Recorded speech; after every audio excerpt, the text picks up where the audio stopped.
सोचिए, एक नेता जिसके खिलाफ 150 से ज्यादा मुकदमे दर्ज हो, जिसे एक मामले में मौत की सजा तक सुनाई जा चुकी हो, जिसकी पार्टी पर चुनावी पाबंदी लग चुकी हो और जो करीब 2 साल से अपने देश से बाहर रह रही हो। वही नेता अब कह रही है कि मैं वापस बांग्लादेश जाऊंगी। सवाल यह है कि आखिर ऐसा क्यों?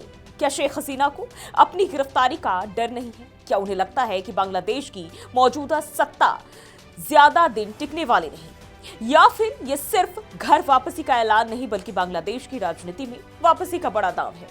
नमस्कार, बहुत स्वागत है आप सभी का हमारे सोशल मीडिया प्लेटफॉर्म पर। आपके साथ मैं हूं जूही। 5 अगस्त 2024 बांग्लादेश की राजनीति में वो दिन आया जिसने सब कुछ बदल दिया। छात्र आंदोलन उग्र हुआ, सरकार पर दबाव बढ़ा और आखिरकार प्रधानमंत्री शेख हसीना को सत्ता छोड़कर भारत आना पड़ा। इसके बाद बांग्लादेश में उनके खिलाफ एक के बाद एक कई सारे मुकदमे भी दर्ज हुए। रिपोर्ट्स के मुताबिक सितंबर 2024 तक ही उनके खिलाफ 152 मामले दर्ज हो चुके थे, जिनमें हत्या, मानवता के खिलाफ अपराध, अपहरण और हत्या के प्रयास जैसे कई सारे आरोप शामिल थे। लेकिन कहानी यही खत्म नहीं हुई।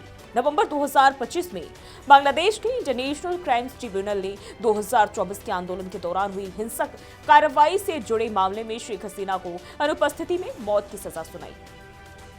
यानी तस्वीर साफ है, एक तरफ मुकदमों का पहाड़, दूसरी तरफ मौत की सजा और तीसरी तरफ भारत में निर्वासन।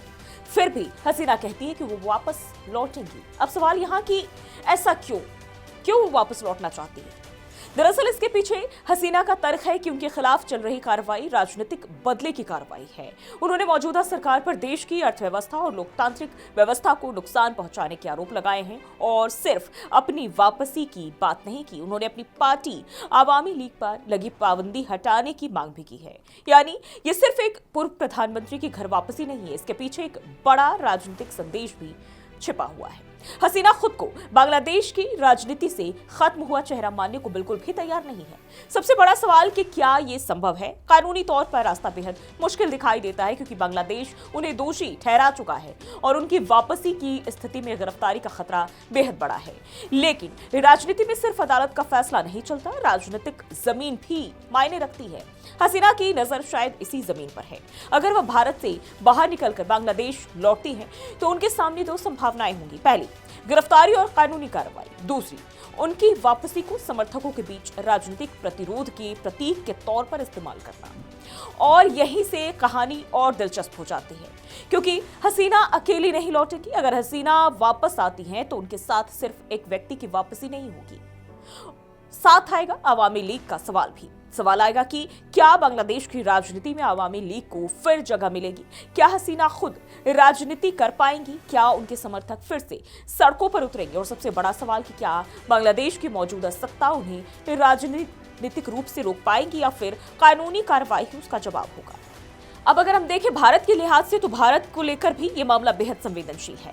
हसीना करीब 2 साल से भारत में है। बांग्लादेश लगातार उनकी वापसी की मांग करता रहा है, लेकिन अब हसीना का खुद लौटने का ऐलान इस पूरे मामले को और संवेदनशील बना देता है, क्योंकि भारत बांग्लादेश संबंध पहले से ही तनाव के दौर से गुजर रहे हैं। हसीना की मौजूदगी को लेकर बांग्लादेश की मौजूदा सरकार भारत पर सवाल उठाती रही है और अब हसीना का भारत से ही ये कह देना कि मैं वापस जाऊंगी, इसका मतलब है कि आने वाले दिनों में ढाका और दिल्ली के रिश्तों पर भी नजरें टिकी रहेगी। तो सवाल सिर्फ ये नहीं कि शेख हसीना बांग्लादेश वापस जाएंगी या नहीं। असली सवाल ये है कि अगर वो वापस जाती है, तो बांग्लादेश उनका स्वागत करेगा या फिर उन्हें गिरफ्तार करेगा, जिस देश पर उन्होंने करीब 15 साल शासन किया। और ऐसे में देखें तो जिस देश से उन्हें आंदोलन के बीच सत्ता छोड़कर निकलना पड़ा, आज उसी देश में उनके खिलाफ मौत की सजा का फैसला है। फिर भी वो कह रही है मैं लौटूंगी। ये फैसला भावनात्मक है या राजनीतिक? ये आत्मविश्वास है या सत्ता में वापसी की आखिरी कोशिश? फिलहाल इतना तय है, हसीना की वापसी सिर्फ एक व्यक्ति की वापसी नहीं होगी। ये बांग्लादेश की राजनीति, न्याय व्यवस्था और भारत बांग्लादेश संबंधों तीनों की अग्नि परीक्षा होगी। और सबसे बड़ा सवाल यही रहेगा कि क्या शेख हसीना इतिहास का हिस्सा बनकर लौटेंगी या फिर बांग्लादेश की राजनीति में एक बार फिर नया अध्याय लिखेंगी।